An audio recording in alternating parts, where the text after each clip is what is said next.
আল্লাহর কাছে আমাকে জবাব দিতে হবে। যদি কোরআনের পক্ষে, হাফিজে কোরআনের পক্ষে, হাফিজে মাদ্রাসার পক্ষে, মাদ্রাসার পক্ষে যদি আমি কথা না বলি, তাহলে আল্লাহর কাছে জবাব দিতে হবে।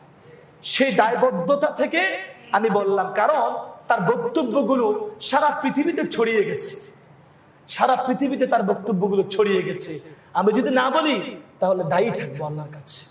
এই জন্য বলেছি, দায়িত্ববোধ থেকে বলেছি।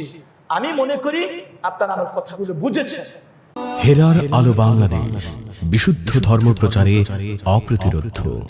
আপনারা যারা এই ইউটিউবে বয়ান শোনেন, আলোচনা শোনেন, একজন বক্তা আছে রফিকুল্লাহ আফসারী নামে। আপনারা যারা শুনেছেন বা দেখেছেন তার ব্যাপারে নিশ্চয়ই জানেন। আছেন না অনেকে এখানে যে যারা চিনেন, আছেন কিনা? রফিকুল্লাহ আফসারী ইদানিং অর্থাৎ